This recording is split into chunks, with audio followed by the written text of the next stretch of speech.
सूरह नूर में सबसे अहम तरीन वाक़या तो हज़रत आयशा रज़ी अल्लाह ताला अन्हा का है, जिसको वाक़या इफ़्क कहा जाता है। इफ़्क कहते हैं अरबी में झूठ को। तो हज़रत आयशा रज़ी अल्लाह ताला अन्हा 5 हिजरी में नबी सल्लल्लाहु अलैहि वसल्लम ने सफ़र किया था। एक झड़प थी, लड़ाई थी मामूली सी, तो जिसको ग़ज़वा बनी मुस्तलक़ कहा जाता है। 5 हिजरी का वाक़या है। तो आपने कुरानदाज़ी की कि भाई जिस ज़ौजा का नाम आएगा वो मेरे साथ सफ़र में चले। जिस आदमी की ज़्यादा ज़ौजात हो अफजल है कि कुरानदाज़ी कर रही है, उनकी बारियाँ लगा दें। तो अम्मी आयशा का नाम आया, हज़रत आयशा रज़ी अल्लाह ताला अन्हा आपके साथ सफ़र में गई। वापसी पे ये काफ़िला जब वापस आ रहा था तो काफ़िले ने पड़ाव डाला। हज़रत आयशा रज़ी अल्लाह ताला अन्हा ने अपनी बहन से, हज़रत अस्मा से, एक हार उधार लिया था पहनने के लिए। तो हज़रत आयशा कहीं गई हैं क़ज़ाए हाजत के लिए या किसी काम से, वो हार गिर गया। तो वो तलाश करने में उनको देर हो गई। तो पहले ऊँट में जैसे आजकल डोलियाँ होती हैं ना, इस तरह की वो हौदज हुआ करता था, उसमें ख़वातीन बैठती थी पर्दे वाली, और लोग उसे उठा के जानवर पे रख के चल जाते। तो हज़रत आयशा रज़ी अल्लाह ताला अन्हा का वज़न बहुत कम था, कम उम्र थी। तो सहाबा ने वो उठा के रखा और वो समझे कि वो इसी के अंदर है, और वो निकल गया। जब हज़रत आयशा रज़ी अल्लाह ताला अन्हा आई तो परेशान हुई कि काफ़िला तो जा चुका है। तो वहीं इस नीयत से आराम करने के लिए लेट गई कि जब अगले इस जगह पे जब ये काफ़िला पड़ाव डालेगा, इनको लगेगा कि वो नहीं है, तो ये वापस मुझे तलाश करने के लिए यहाँ आएंगे। पहले ज़माने में ये दस्तूर था कि जब भी कोई काफ़िला जाता था ना, तो पीछे पीछे कुछ लोग आ रहे होते थे, ताकि उस काफ़िले से कोई चीज़ अगर रह गई हो तो हम वो उठा लें। तो हज़रत सफ़वान इब्ने मुअत्तल रज़ी अल्लाह ताला अन्हु पीछे से आ रहे थे। उनकी अम्मी आयशा के चेहरे पे नज़र पड़ी तो वो फरमाते हैं कि जब तक पर्दे की आयतें नाजिल नहीं हुई थी, मैं चूँकि हज़रत आयशा को देख चुका था, तो इसलिए मैं उनको देख के पहचान गया। इससे भी पता चलता है कि जब पर्दे की आयतें नाजिल हुई हैं तो सहाबियात ने अपने चेहरे को, बोलो भाई, छुपा लिया। ये खुद पर्दे, चेहरे के पर्दे की एक बहुत मजबूत दलील है। दूसरी तरफ दलाइल भी हैं। तो खैर, तो इन्होंने जोर से इन्ना लिल्लाहि व इन्ना इलैहि राजिऊन पढ़ा।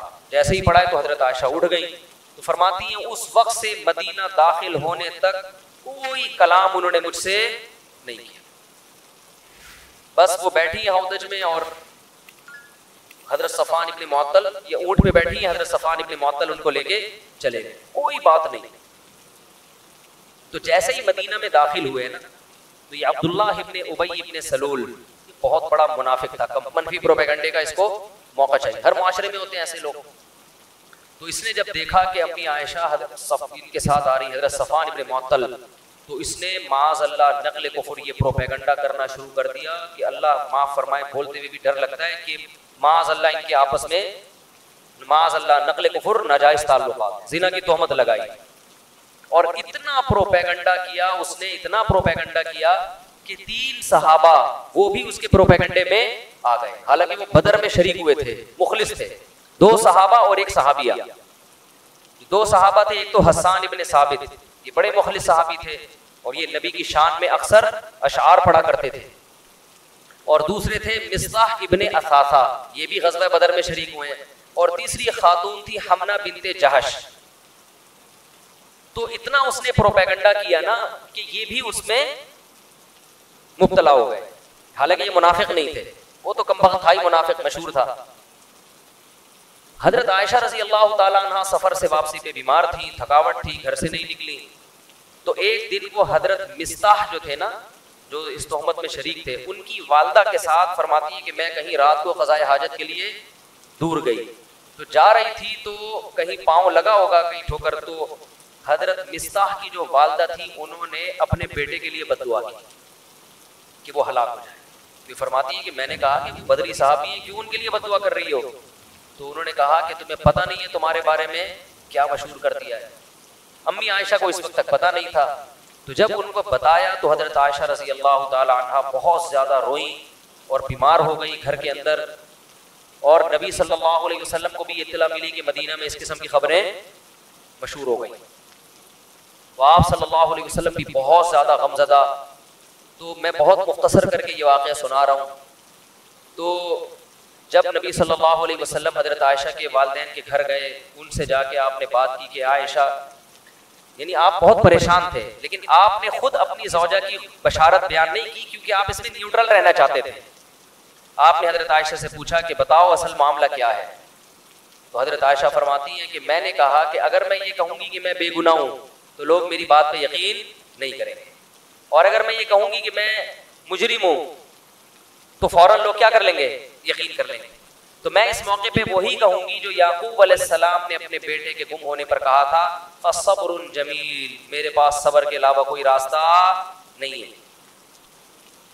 आप सल्लल्लाहु अलैहि वसल्लम को बहुत तकलीफ हुई और आपने फरमाया कि इस शख्स ने, यानी अब्दुल्लाह बिन उबई के बारे में, कि मुझे मेरी ज़ौजा के बारे में बहुत शदीद तकलीफ की है, बहुत शदीद तकलीफ दी।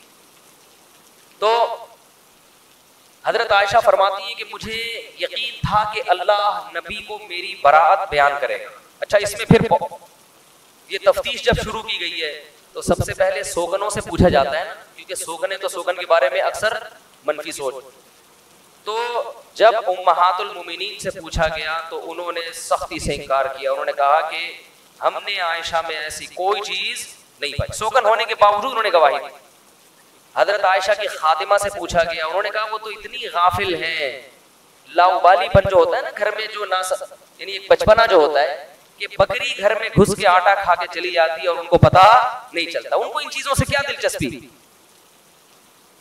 तो आप सल्लल्लाहु अलैहि वसल्लम, बहुत सारे सहाबा, हजरत उमर जब थे, हजरत उमर से जब पूछा गया कि क्या मामला है तो फौरन बोल पड़े, सुबहानका हाज़ा बुहतानुन अज़ीम, कहने लगे सुभान अल्लाह, ये तो बहुत बड़ा बहतान है। बहतान कहते हैं जो बिल्कुल वाज़े झूठ होता है ना, बहुत बड़ा, तो बहुत बड़ा झूठ है, इसमें तफ्तीश की क्या जरूरत है, ये हो ही नहीं सकता। तो नबी सल्लल्लाहु अलैहि वसल्लम जब बहुत परेशान हुए, हजरत आयशा की भी सब्र की इंतहा हो गई, तो शदीद सर्दी का मौसम था। आप सल्लल्लाहु अलैहि वसल्लम को शदीद सर्दी में पसीना आना शुरू हो गया। सहाबा किराम समझ गए कि आप पर वही नाज़िल हो गई। सहाबा तो वही पे यकीन करते थे ना ये अल्लाह का, क्योंकि ऐसी कैफियत हो जाती थी।